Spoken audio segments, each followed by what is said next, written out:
Welcome to the New World Wine video from Niagara. During the next hour, you'll meet vintners, winemakers, and growers who will help you better understand how wine is made and what to look for. Wine is a never-ending story. However, it's been our goal to provide you with some of the basic information that will help enhance your discovery of wine forever. Sit back and relax with your favorite glass of wine. I'm your host, Jonathan Welsh. And remember, you are your own best wine critic. I think what's exciting about New World wines is that is the very lack of tradition. It means that they're not hidebound in ancient practices. They can come up with something new, try it. If it doesn't work, fine. If it does work, then they've expanded their horizons for the wine drinker. Niagara in particular, I think, is a shining example of a New World wine district. You're seeing a lot of actually very young, very progressive winemakers in the area who are really trying, first of all, to make wines to suit the particular terroir, the earth of Niagara, and also the climate. And what's been happening in the last 10 or 15 years has truly been exciting. A style is definitely coming into play. Every year, millions of tourists experience the awesome power of Niagara Falls, Ontario. Always impressed by this remarkable natural phenomenon, most visitors don't realize that just beyond the Rainbow Bridge, linking Canada and the United States, and virtually at the end of the rainbow itself, thrives an exciting New World wine region. Cradled between the southern edge of Lake Ontario and the Niagara Escarpment, local winemakers are combining old world traditions and modern techniques to produce outstanding wines. I think that when anyone tries a wine, that they shouldn't be worried about what the correct word is, that when you smell a wine, give it a little swirl to open up the aromatics. There's a characteristic that you can identify, whether it's nutmeg or whether it's butterscotch or whether it's mangoes, but there will be something come to mind that's reminiscent of something that you have experienced. So there's no really right or wrong, but you're right, there's many, many descriptions. A lot of times people will ask me in tastings, what are the adjectives and the adverbs to best describe this wine? How can I better enjoy this wine? And I quite candidly and quite truthfully respond that there's only two things that you have to know about a glass of wine. Either you enjoy it or you don't. To me, it's got absolutely no importance whether it's black currant, tomato, tobacco, or leather, or whatever they use, has no bearing on me. So I know a good wine when I taste one. We use metaphor in talking about wine all the time. We're trying to translate into language what we actually taste on our palate. So you have to be a good poet to do that. Let's open a bottle. Well, let me use the sommelier. I think this is by and large the one that most people would have. It's, despite the name, it's something that works very well. See this curved edge on the knife? That helps a lot, but it can be straight as well. You'll use it to first just put it underneath. You put it either here or here. Back in times when these were actually lead, people like to do it down at the bottom because it got rid of the possibility of actually having lead. Now, this is the lip? But the lip makes it easier to hold this in one spot so you get a straight line that looks clean. So by doing it this way, and doing the cut around the top like that, you can go around a little extra just to make sure you get a cut, but having it under the lip on a bit of an angle will make sure that you get a clean cut around the bottle. And then it's just a matter of taking off the top. You get a very clean cap, and it's a very nice looking presentation that way. This is the capsule, and this is a good example of the type of thing that's used normally as a closure. Originally, they were made out of lead, and it was lead that was rolled down over the top, very malleable material. Now, traditionally, they're plastic, different types of plastic, sometimes aluminum as well, and different artificial components, various types of poly and whatnot. But lead has gone the way of history. Why? Just because of the concerns that the winemakers have about lead being a contaminant. It's not that it ever actually came in touch with the wine. The cork, of course, is here. But there could be some lead residual, we supposed, around the top of the neck, and there could be serious concerns about that. So producers, to be safe, have just completely moved away from lead. And in fact, it's become law in a number of countries to be on the safe side. So these capsules, even when they feel like lead now, really won't be lead unless they're very old bottles that have been produced before that kind of legislation came in. You want to make sure that there's no seepage or leakage, but very often you'll have seen that before you take off the top in any case. If there's any mold in the top of here or anything like that, it's a very old wine you've taken out of your cellar, you may want to clean it off at this point just with a damp cloth, a damp clean cloth of some kind to make it clean. And then you'll proceed to put in the corkscrew at that point. Now you can put it in, you insert it toward the middle, and it's a very easy matter to screw it in from there. It's just you proceed, you hold the bottle normally steady, and just proceed with the corkscrew much that way. You don't go too deep, just down to the bottom of where the screw straightens out. And then you put it in and put this up to the edge. Now what that'll do is allow you some leverage, so that when you pull it, you're not just a matter of yanking it out. You don't have to hold it between your knees or brace it between your feet. It's a much easier matter to pull it out. And what'll happen is that you'll get it coming out like this. So you can see now that it's the leverage on this part of the bottle here that allows you to open it. You normally have your hand near it to make sure it doesn't slip. I'm hiding it a bit, but that's the easiest way, and it really just pulls out the top. So it's a very easy method. Now, how much store do you put by whether or not you can tell if the wine is good or bad? Very little. I mean, a lot of that really has to do with myth. There's a lot of great stories around corks and the very careful presentation of the cork by a snobbish French sommelier at an upscale restaurant. Yeah. But a lot of it, the cork being, meticulously placed to the right of the taster, isn't really as important as you may think. What it merits is a glance. Take a look at it, make sure there's no obvious faults with the cork. Have a look to make sure that, it hasn't been pulled out and it didn't sort of disintegrate in the, on the corkscrew, to make sure that it's sound and it's in good shape. The stains on either side won't tell you an awful lot. It might tell you that the bottle was a little bit fuller when the cork was inserted, and so a little wine got up on either side. But as a reliable indicator of the quality of the cork, it's not that. Mm-hmm. The best way is to smell it. Smell the wine in the glass. To proceed with this process of smelling the cork is, again, it can tell you something, but it's not going to tell you anything that your first smell of the wine won't tell you anyway. So have a look at it, make sure it's sound. Really then just proceed to the glass of wine, smell the glass of wine. If the wine smells fine, the wine is fine. It's a far easier method than looking at the cork. And allows you to serve the wine easily. Again, you look at the top, and if there's anything around there, just give it a clean wipe and everything's done. I think there are a number of misconceptions about corks. One of them is that you can sniff the cork and get an idea of whether the wine is good or not. Unfortunately, corks usually smell like corks. And there's really not much that you can tell about the wine from that. But the cork does play an important role. It was actually the discovery of cork stoppers that allowed the idea of aging fine wines. And that was discovered in the 17th century and then developed, of course, in the 19th century until the present day. But the corks actually don't have very much to do with aging wine. A lot of people think that corks, that the air comes through corks. It doesn't. Cork is a very, very tight seal. What actually ages the wine is a little gap of air like that. Perhaps in the EEC they decreed that it has to be a maximum of 1/4 of an inch. And that little space is called ullage. And what it is just a tiny little bit of oxygen that's left in the bottle between the cork and the wine. And that little bit of oxygen is enough to allow for a controlled oxidation or an aging of the wine. The terroir. A French term commonly used around the world to describe the unique natural environment of a particular wine region. I've heard a lot of winemakers say that wine is grown, not made. And in this regard, one of the major influences mentioned is what the French call terroir. It's a common term that describes the overall environment of a wine-growing region. Now, can you talk to me a bit about the actual leaves themselves? That green leaves is a big sugar factory, and that leaf is a little bit not more so green. Okay. But that leaf is very green, and he produces sugar. Oh, the difference between the two, you can actually see those. Yeah. He's producing sugar, and what we need is sugar. When we have sugar, we have a good wine, and good wine you can only produce in the vineyard. Well, as a whole, the peninsula is really defined by two critical geographic factors, Lake Ontario and the escarpment.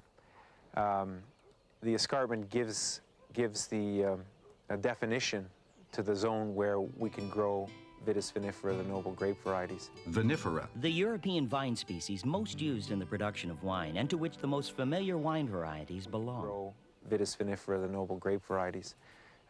Because it's in that zone between the lakeshore and the escarpment where the moderated air that comes off the lake is contained, what's known as a greenhouse effect. And that creates a microclimate where you can grow peaches, cherries, and of course grapes. And more recently, we've started to get very selective about the training systems, what we call clonal selection, which we select the most healthy vines. And then with the right kind of management, you can produce premium quality grapes. Hybrid. A vine that is the offspring of two different species. It can occur naturally, but is more often engineered by man. Most of the regions in Europe, you'll notice that wines are grown in marginal soils, and that stresses the vine and produces the utmost quality. In our particular case, we're just getting to understand those subtleties in the soil, because the climate determines where you can grow grapes, first of all, which is the area that's defined here by Niagara. And then within that, you've got small areas. The soil gives you the very, very subtle nuances. The French call it le terroir, and they swear by it. As far as they're concerned, it's only the terroir that gives you the greatness of a great wine. One of the key things about grape growing and how the fruit turns out is how much sunlight do they get. And that's a product of how the grower manages, as we say, the canopy, all the leaves and the canes that grow up each year. Oh, I see. And so if he got a whole bunch of leaves and they create a lot of shade and you got these little bunches hiding away from the sun and they can't get any sunlight, then they tend to be less fruity, they tend to be more herbaceous, more vegetative in their flavors. Whereas if you got a grower who gets the bunches out where you get good sunlight, and he doesn't crop them really heavily because then the vine's more able to bring them to maturity, the flavors get better. So those are important things that the grower can control. It's called a forearm nipping because when you're pruning in the winter, you're taking off this central stalk. That's your stock that you keep every year. Yeah. And you prune around it. You prune off of that, yeah, onto these wires, and there's your wire there. You see the wire there. You can see there's another wire down here. Okay. And onto each of those wires, we'll prune 2 arms onto each wire. And then you can see here, that's the wood we pruned last year, right there.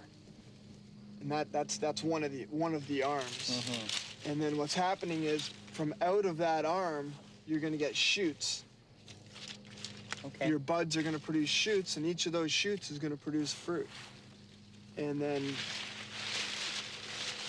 it's always close back to where the wood is that you're going to get your bunches of fruit. So, will you prune this again next year? Yeah, the next year, once all this fruit's picked off, the wood for next year is going to become those shoots that came out of last year's wood are going to become the wood for next year. So something like that.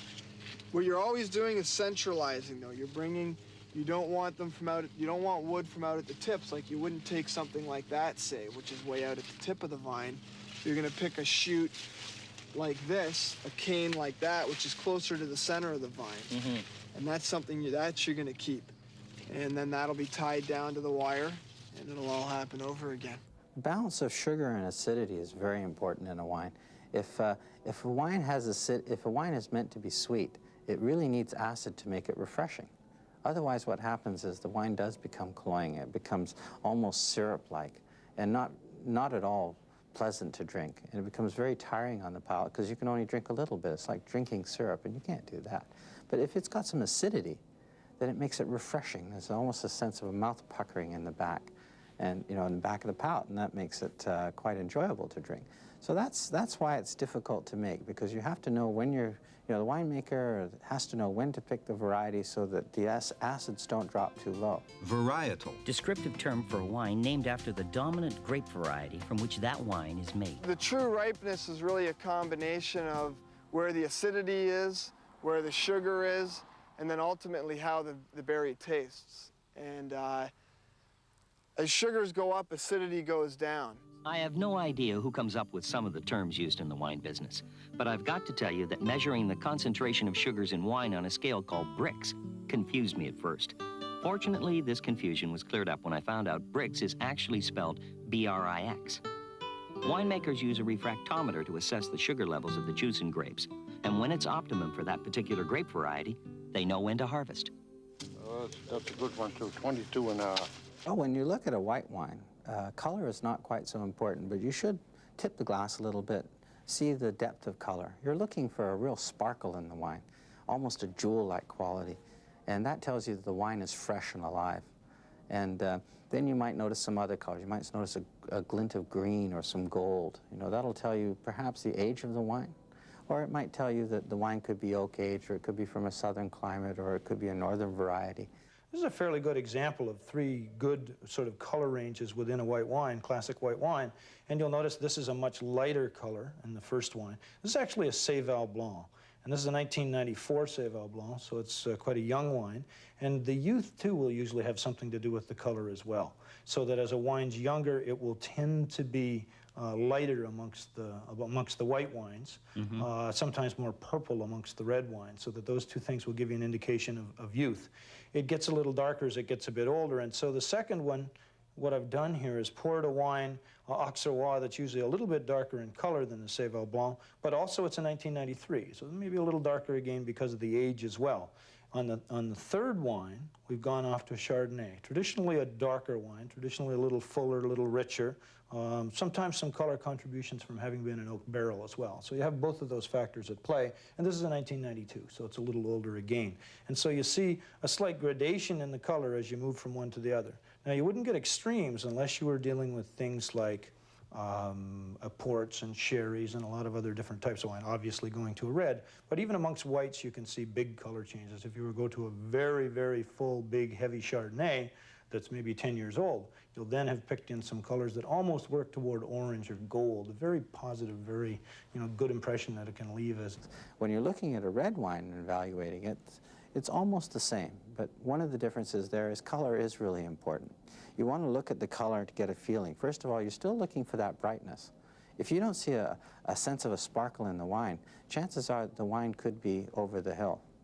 And then the other thing you look for is you look at there's three levels of color. There's a rim around the edge, there's the little band within that, and then there's the center of the glass. And in a mature red wine, what you'll find is you'll find a very light, almost orangey brick color on the outside, a little bit deeper, and then a little bit deeper color in the middle. It's almost like three concentric areas. And then in the center, you'll find a really rich ruby color. And that tells you that the wine is mature without even tasting it. There are tremendous variations in the color of red wine, and it's something that you can see right off the bat. The age will have an impact just as it has with the white, and you'll also see tremendous variations depending on the grape variety. Some grape varieties much lighter, much thinner skins on the grapes with much less color, and so they tend to create, regardless of how you make the wine, regardless of how long you macerate on the skins, you still won't get a lot of color from them. Pinot Noir, good example. Gamay, good example very often. So you'll see different color levels as they proceed through the wines. Now, what is this? That particular one's a Gamay Nouveau, and it's a young Gamay Nouveau, as most Nouveau is. That's where they get the name from. But this is the type of wine that's produced with by a slightly different technique, a little less skin contact than is traditional with others. Always produces a fresh, light style of wine that's ready for early consumption. Sometimes you'll get some tones of purple, but we've selected this one because it gives a good indication of a lighter style and a lighter color. The second wine is a Pinot Noir. And Pinot Noir, again, a lighter color, but on those fuller examples, those wines where you want a fairly full, big, fairly rich wine, it can get into a medium color range. And this is a fairly good example of that. It gives you an idea, I think, with the color of something you can see as being a medium-colored Pinot Noir. Now, at the top end here is Cabernet Sauvignon. Cabernet can always be very deep, very dark, tremendous color. You can get very, very black wines. And this is a good example of a very dark red. This is the Lakeview 1993. Very big, very intense, very concentrated wine. Now, when you swirl these at all, I had mentioned earlier legs, does it really make a difference? It does to a certain extent. I think it makes more of a difference with other factors. You know, sweetness in sweet wines will have an impact on it. Certainly dark-colored wine can tend to hold on the glass a bit more. If we swirl this one and take a look at the Cabernet, if you hold it up, and you may not be able to see this through the camera as easily as you can, you know, to the naked eye, but certainly you'll get some of the wine hanging up a bit on the side, and you can watch how long it takes to form tears or legs on the side of the glass as the liquid drips back down the side of the glass. What is that? It has to do with the viscosity of the wine. It relates to the glycerin content, to the alcohol content, to the sweetness content. A number of different things that will make the wine sweeter and maybe stickier, fuller. So it tends to hang on the side of the glass a little longer before it drips down. On the nose, the aromatics are extremely important. Like what you smell in the glass is almost a precursor for what you're going to taste, and it helps to liven the palate. And to get a good feeling of the essence of the aroma of the wine, you have to swirl the glass. And then just breathe deeply, and you should breathe actually twice so that you can get a second sense before you taste the wine. And this will give you all the various elements of the wine. It'll give you a sense of the the floral characteristics or fruit characteristics or all of the evocative elements, of other things that you'll taste in the wine. And then when you taste the wine, that's when you get a feeling of the fullness in the mouth, of tannins or fruit or of acidity, all of those various things. Mm.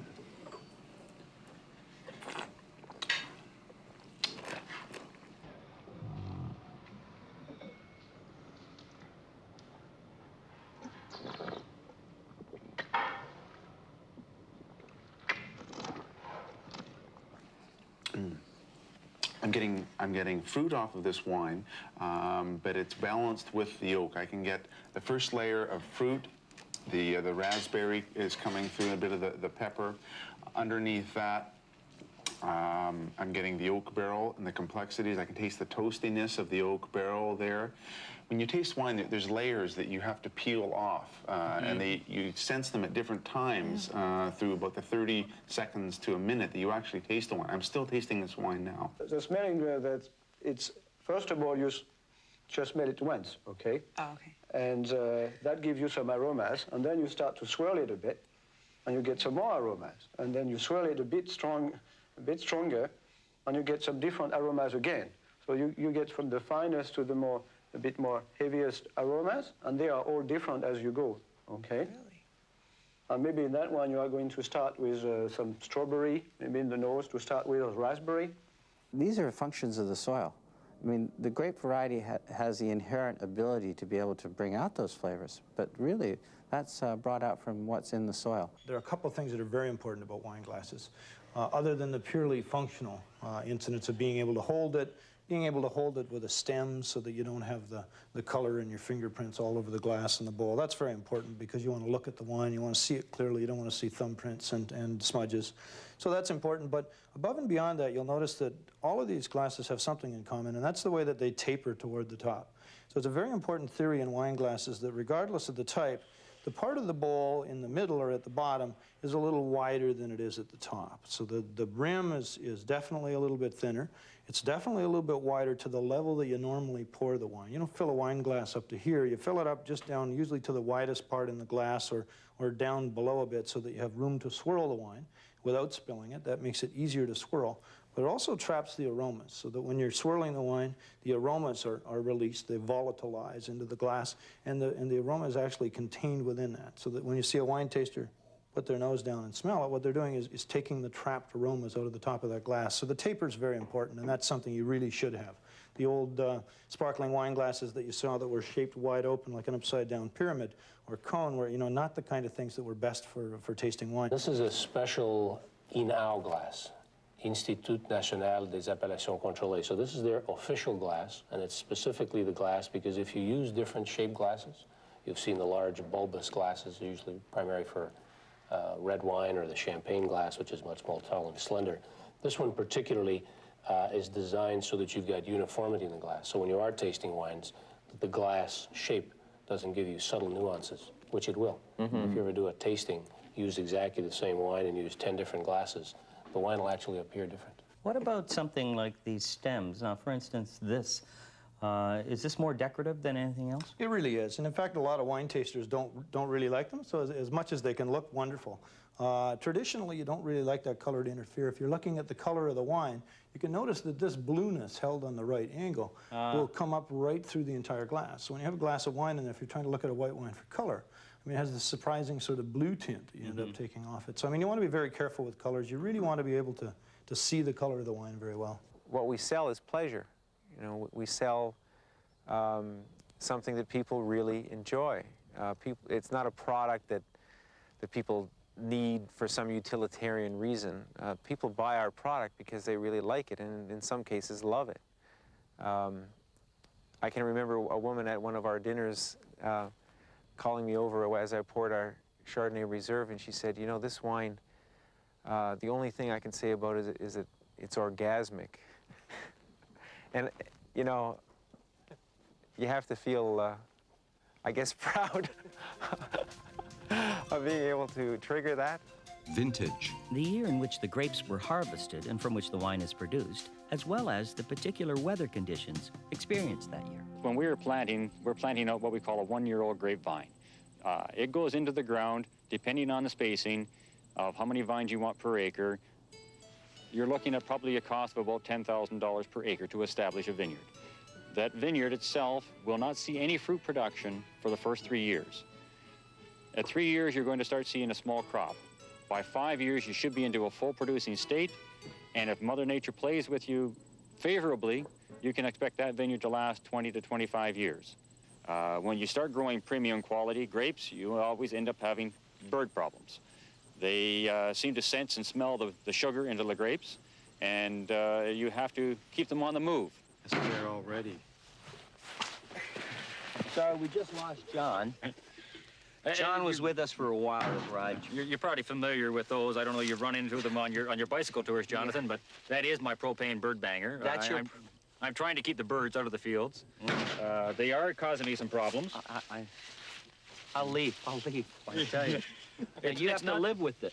Well, as a grape grower, you tend to become used to them. It's like a train going by. You don't really hear it after a while. Are they bold, the birds? Very bold, very bold. They can smell sugar. Birds are a constant problem in vineyards, and growers have tried just about everything to stop them from ravaging their grapes. The problem becomes more severe in the fall, when grapes are at their maximum sweetness. Although time-consuming and expensive, growers find it necessary to cover vineyards with netting. This becomes an effective deterrent, especially when protecting the late harvest and ice wine grapes. What we're mainly interested in is the starlings and blackbirds, because they flock, and they'll flock in up to 500 or 1,000 birds at a time, and they'll swarm. Basically, they'll swarm into a vineyard. And when they land, they're there for 5 minutes. They just devour the grapes. They'll eat the whole bunch, everything. And then they take off, and then they'll swarm back down again. So last year, in a matter of about 4 hours, we lost about $3,000 worth of Chardonnay. So it meant I had never used bangers before that. I borrowed one, put it in, and from then on, we didn't have any problems. Now, you have problems with birds? What other sorts of problems would you have? Well, we've got some botrytis actually starting to show up now, which is noble rot. What is botrytis? Botrytis is actually noble rot, where you're starting to see the actual grapes starting to rot. Okay. Now, it looks bad, but on the inside, it's all nice and green, produces a sweeter style, a little bit of an enhanced flavor aspect onto the grapes. Now, it can be a problem in wet weather, where we get a lot of botrytis, and you can have a breakdown very quickly, and your stem of the grapevine, or your actual grape bunch, can rot, and the bunch will fall to the ground before you have a chance to get it picked. So we have to monitor it very closely. So rot can be conducive to quality wines. To quality wines and healthy vines. Yes. That rhymes. Can you tell me how to hold a wine glass? Well, it is a little different than a beer mug. We're looking at trying not to warm up the wine, basically. So you'll see most wine tasters holding it by the rim or by the stem, but also, besides the temperature factor, is in holding a wine up, you want to be able to check the surface and the color and that, so you don't want to cover the wine up either. So there are lots of clues in the color of the wine, so that's what you'd be clearing first, but just not getting the heat from your hot little hand into it, yes, and putting it into my hot little face. That's before right. I can, Temperature is very important in enjoying good wine. If a wine is too cold, then you lose some of the aromatic senses that are in the wine, and you can miss it. It's almost muted, so you can miss some of the best part of the fruit. The other term that's used for whites a lot is cellar temperature. Now, cellar temperatures, again, is much different than actually having it chilled. So that with a lot of the better whites, like Chardonnay is a very popular grape variety these days, Chardonnay does well at more like a cellar temperature than really being thoroughly cold. So somewhere in that range of being what you'd take out of a normal cellar, which is about 55 degrees in terms of Fahrenheit, is the kind of thing that you'd want to be able to do with a white wine. Riesling, sweet wines, very often a little colder. Certainly the chilling has a positive and beneficial effect on those type of wines. Basic rule, 2 hours in the refrigerator for your white wines, or 15 minutes in the freezer, and that'll get you the temperature at the bottom end. If you like them a little bit warmer, expressing a little bit more of the character, then with Chardonnay you might want to cut that down to about an hour and a half in the fridge. Temperature when you're serving wine is really based on the European idea of temperature, which was, predates central heating. And cellars used to be fairly cool. They would be around about 15 to 17 degrees Celsius. And then, of course, the Eau Chambre would be about 18 to 20. And those are actually the good temperatures to serve a red wine. White wine should be colder, but certainly not the refrigerator cold temperatures that we have here that we seem to favor in North America. And a good white wine should never really sit in an ice bucket. It's much better if it's served at a temperature of about 8 degrees or so Celsius. 8 to 10 for a Chardonnay, and around that for, a little bit cooler perhaps for a Riesling.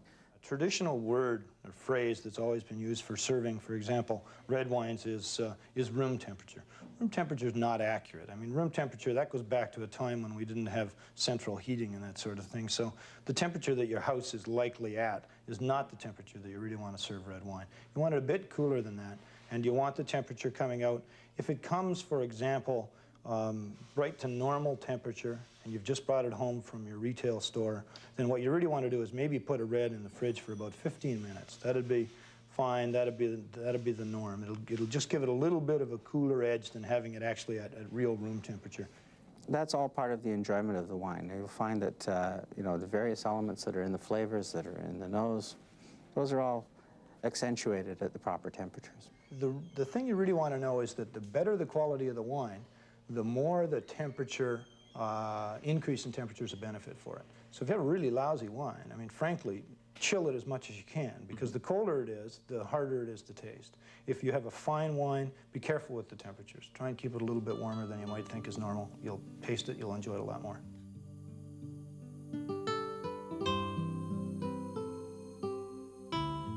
When to actually harvest the grapes is a critical decision made by winemakers in consultation with their growers. Once the grapes have ripened to their fullest, the process of making wine begins. Many of the most critical decisions to be made will depend on the winemaker's nose and palate. I hope that when people see what happens with the grapes at the beginning, what they look like, what the juice looks like, that they're not too disappointed. He looks at the analyses in the lab, but at the end of the day, if that Riesling doesn't taste the way Riesling should on October the 15th, then he'll wait till October the 21st, when it will have that flavor. His tongue is the most important instrument in making that decision. Reserve.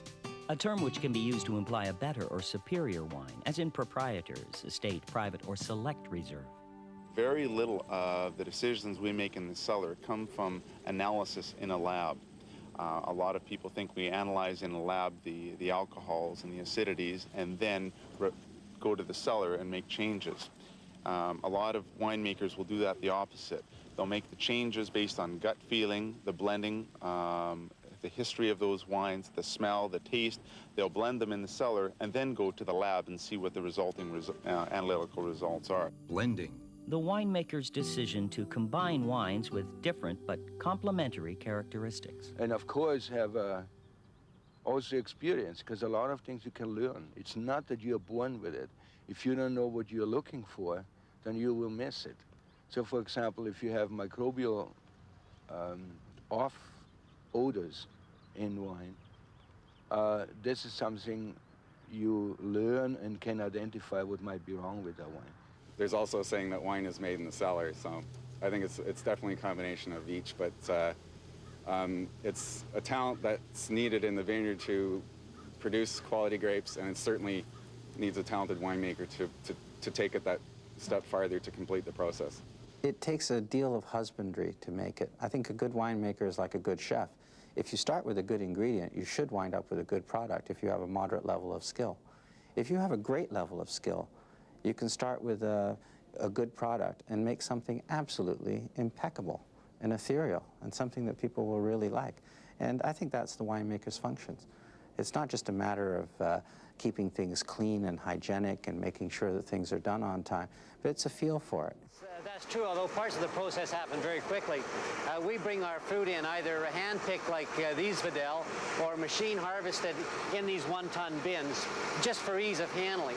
We then dump the bins into the hopper over the stemmer decrusher, and this machine has a series of paddles inside a hollow cylinder, and it knocks the grapes off of the stems, shoots the stems out the end here, and the grapes drop down through a pair of rollers that essentially crush it by just breaking the skin.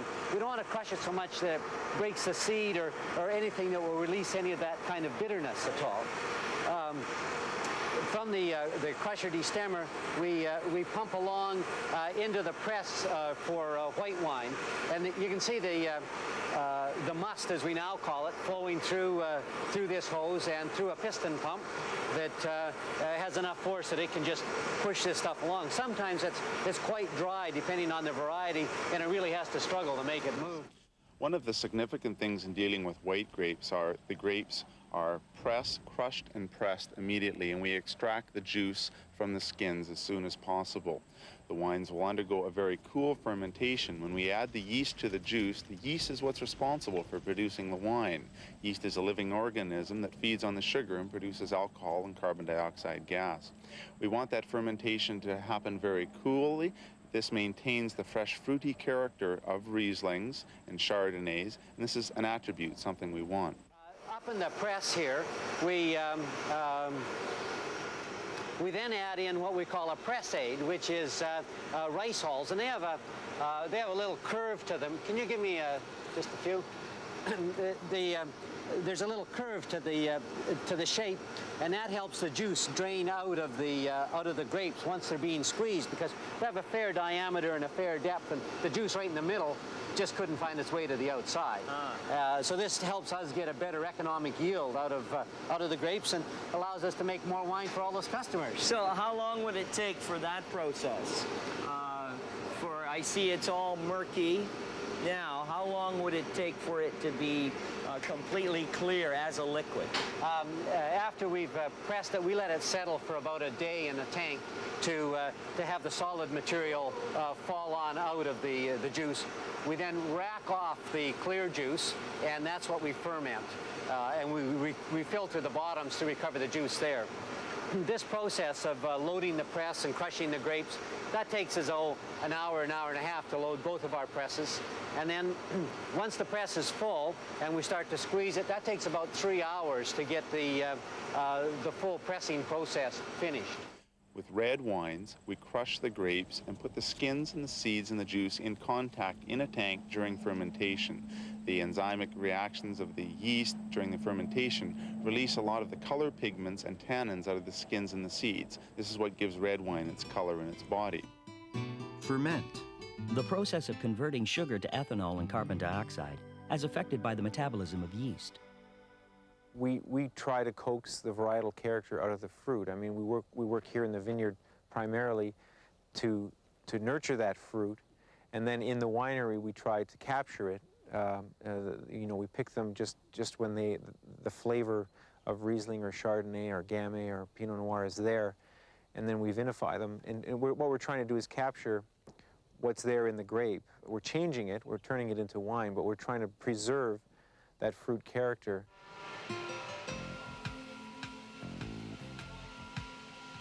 The winemaker's nose and palate are critical in the making of wine and can only be complemented by quality equipment and modern technology. While oak is essential in the making of many wines, others are best developed in stainless steel. A lot of people think that vintage wines or great wines come from oak barrels, or they have to be aged in oak casks. And there's a lot of mystique around the use of oak barrels in cellars. I have a philosophy about using oak barrels much like a chef would use garlic in a kitchen. There's many foods that are enhanced by the use of garlic. We probably wouldn't put garlic on a fresh fruit salad. Riesling is characteristically known as being very fresh, very crisp, almost citrusy overtones, like a fresh fruit salad. To introduce Riesling to an oak barrel and have it marry with the resins of an oak barrel is literally grounds for divorce immediately. It's a very aromatic grape variety, and being aromatic, and it's such a beautiful aroma, you want to retain that in the wine. You don't want to subdue it by putting it in an oak barrel. So definitely no oak treatment in Rieslings. And the way we try to preserve the aromatics of the Riesling, both when you smell it and when you taste it, is we give it a nice cool fermentation to keep those aromas in the wine. We keep it in stainless steel. In a cool climate, you have a lot of acidity, natural acidity in grapes. And there's a second fermentation, not the yeast fermentation, but a bacterial fermentation, which converts malic acid, one of the main acids in grapes, to lactic acid. And that becomes very critical in a climate like ours. Of course, all reds should go through malolactic fermentation because they're generally a softer wine on the palate in terms of the acidity. Some whites will also go through it, but what it tends to do is detract from the fruitiness of the wine. And if you want a wine which is less fruity but a little more buttery and full-bodied and creamy in texture almost, that is achieved very well through malolactic fermentation. Chardonnays are a good example of a variety that benefits from that. Fermenting it directly in the barrel, you're going to get more of those flavors sooner. And then depending on, again, if it's new French oak barrels, we leave it in the barrel for maybe 5.5 weeks, 6 weeks tops, and then we move it out of there. It's amazing the difference one day makes, and you don't want to over-oak the wine. The well-known, most well-known way of producing a Chardonnay would be a barrel-fermented Chardonnay. We would be pressing the grapes, bringing it right into barrels, inoculating with the yeast, and fermenting there. We'd allow it to go through what we call as malolactic fermentation. That actually softens the wine even further, and it gives it that very distinctive buttery character, and then will age even further in the barrels on the lees for a little while, then being taken out and filtered and back in. But that is the most complex white wine that you'll be able to find. But oak is more of a dimension for wines that you want to age.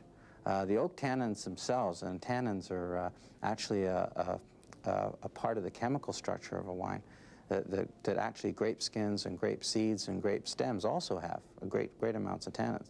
But oak barrels have some tannins, but the oak barrels themselves do not contribute greatly to the tannin in the wine. They do for the first few years, but then they disappear, and then it's the grape tannins that come through. And what happens is that you have an underlying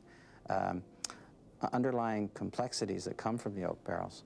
This is where you'll get your aromatic spices, things like cloves or cinnamon. You know, those types of flavors really come from the barrel, not really from the grapes.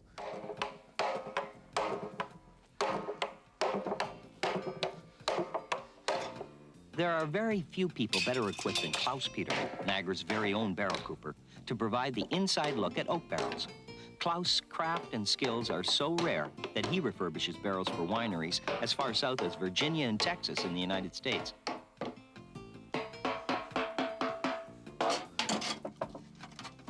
It takes Klaus over an hour to completely refurbish and toast a barrel, according to the winemaker's specific toasting needs. A normal-sized barrel weighs about 125 pounds and holds 225 liters of wine. That's over 300 standard-sized bottles of wine.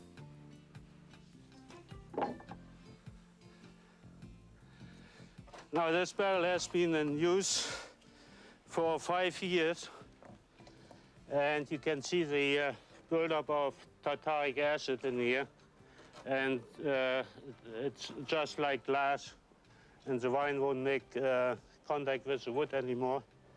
So this has to come out.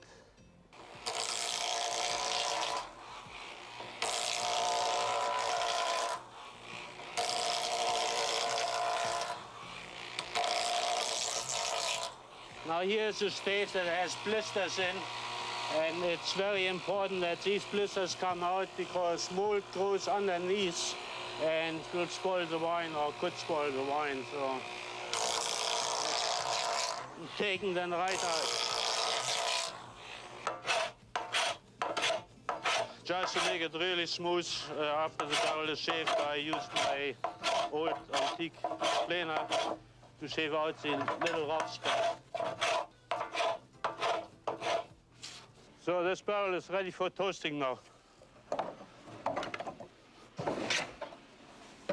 it's important to have a good fire going because if there's too much smoke, the barrel will pick that up, and that's not good for the wine. So I have a good fire going now. I'm going to put the barrel on.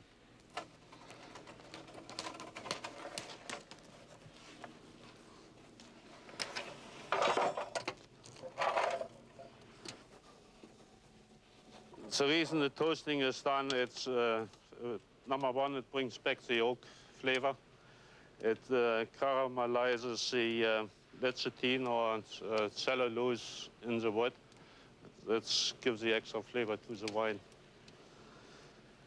And I toast the barrels. It's up to the winemaker if he wants light, medium, or heavy toast. The heavier the toast, the less wood you pick up. This one, having been in oak for 9 months, has a richness on the inside of the mouth. So you have a full sensation in the mouth. And in terms of what people are looking for when they actually taste it, is that you want the wine to have a beginning, a middle, and an ending. And so the sensation of this one is it has all of that, the sensation of going right through. Yes. But with the added complexity of the oak, you've got a wonderful richness on the roof of the mouth. And that's what gives it that, that extra flavor or even extra body versus a wine that's not been in oak. How often do you do that? The original barrel is good for 5 years. And after that, it should be reconditioned. And you can do it, after that, it's good for another 3 years. And the French oak barrels, you can do 3 times over again. Now, So can you do the Americans the same? No. Why is that? Because the American oak barrels, they are not as thick in wood, the staves. You can do them maximum twice. The barrels are only held together by the force of the metal hoops around it, and there are no glues or nails used. Now I'm going to put some reeds in the crows here.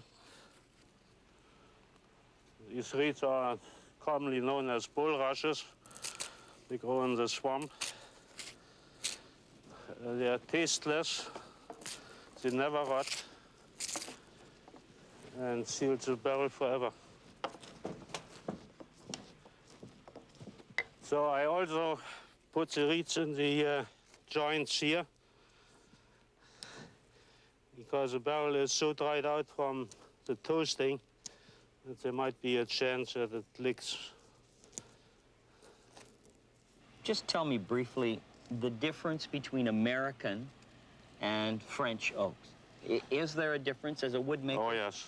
What is the difference? The French oak is more mellow. It's not so harsh in tannin. And therefore it gives off a smoother flavor to the wine compared to the American oak has more tannin. And unless it's very heavy toasted, you get too much tannin into your wine. Tannins. The group of chemicals that occur in fruit, grapes, and the bark of many trees, rendering astringency to their taste. In an oak barrel, a wine matures faster and ages faster. In wine, you have what I call them hidden flavors. As a human being, you're not able to taste or to smell them unless they're a little bit oxidized. And actually, through this wood here, you get a very little amount of oxygen into your wine, which oxidizes the flavors. It's not don't mislead it with oxidizing the wine, it's just oxidizing the flavors. And now, as a human being, you are able to taste and to smell those flavors. This device is called a wine thief, actually, appropriately named. And we're thieving out a sample of our 1993 Cabernet Franc. Cabernet Franc is one of the Bordeaux grape varieties, one of the 3 Bordeaux grape varieties, the other 2 being Merlot and Cabernet Sauvignon. This has been in oak barrels now for about 6 months aging. Now, can you draw this completely out of the barrel and put it into a bottle? Yes, in fact, this barrel is slated for bottling in about another 2 to 3 weeks. The barrels, when we first get them, we put the wine in for about 3 to 4 to 6 weeks most in the first year because there's just an abundance of oak flavor in the barrel. After 2 to 3 or 4 years, we have to leave the wine in for up to a year at a time to get the same extraction out.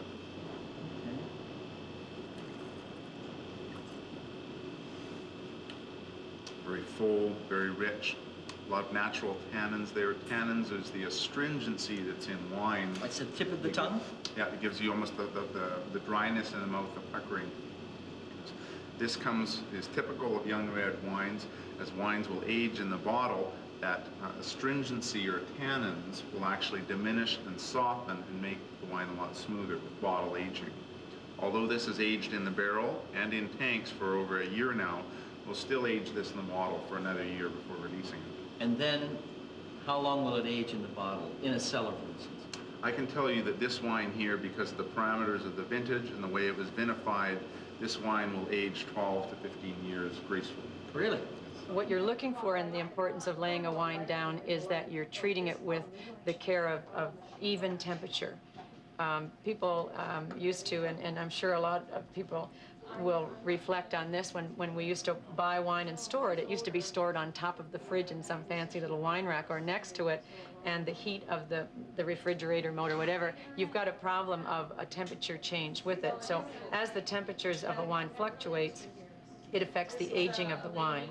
So you want it to age and develop naturally, but if it's exposed to too much heat, it in turn is going to speed it up and possibly turn it to vinegar. And of course, when you go to bring it out at that dinner party, people are not impressed.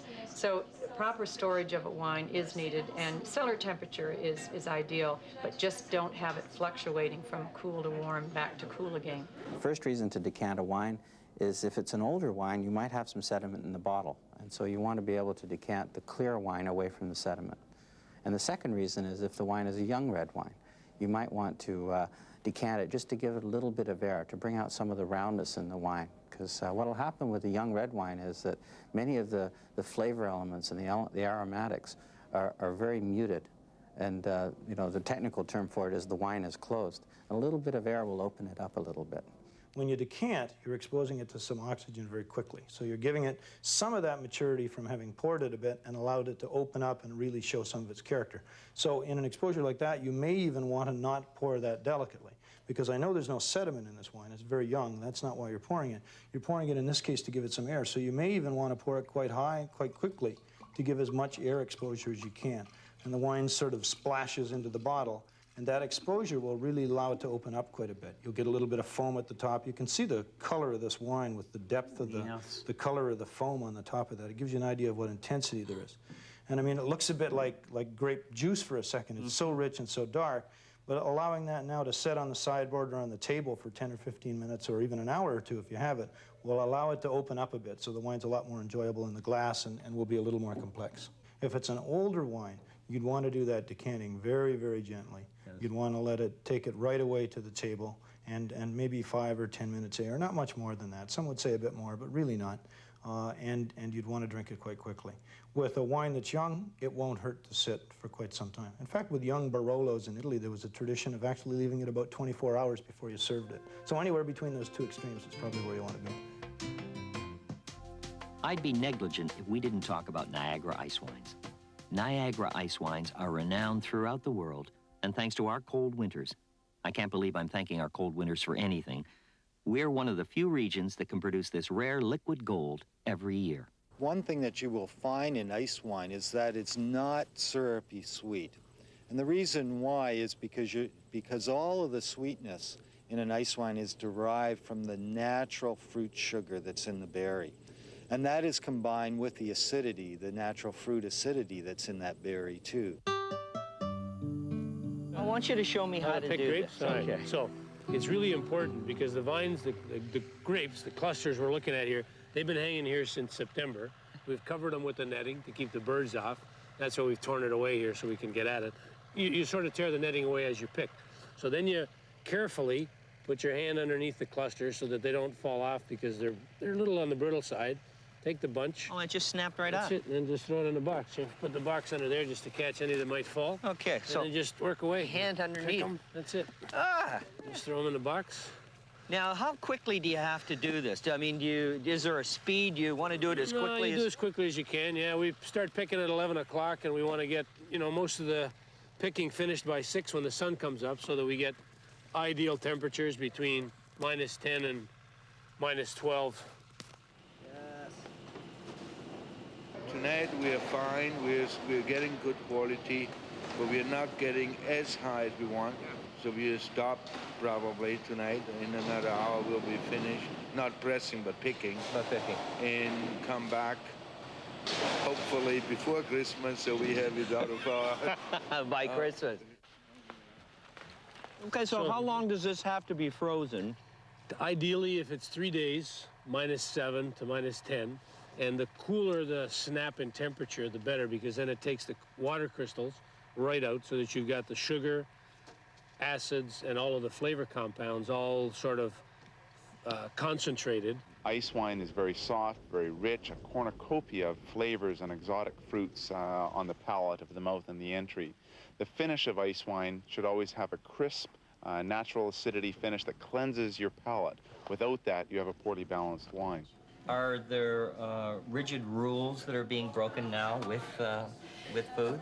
Well, yes, I think that at one point in time, everyone thought that you could only have red wine with steak and white wine with fish. And a wonderful book by a gentleman out of New York, Joshua Wesson, called Red Wine with Fish, kind of brought everyone's attention to the fact that, well, wait a minute, this whole book is called this. And quite simply, it's experimenting. All wine is live. Most beverages are live, so don't look at it as a part of your meal rather than, so it should be an additional course. So instead of having 3 courses, 3 wines, you've had 6 courses. And if you treat it in that respect, then yes, then you just match all the way through. And that's how you should view it, or people should view it. And I think that it becomes more enjoyable. Certainly there are some wine and food matches that I would say are not well advised for most people.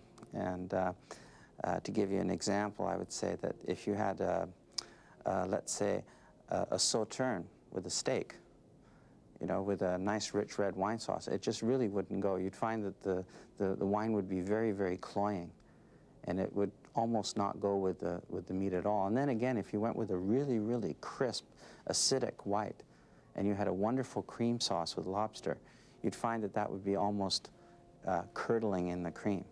So if you look at it, if you combine the wine the way you would cook the actual dish, if you added that wine to that dish, if it doesn't go with it in a cooking terms, then it's not going to really go with it, you know, at the table either. So that's how I think you really have to look at it. But sometimes some of the most unlikely wine matches can work out very well. And just like art, appreciating wine is subjective.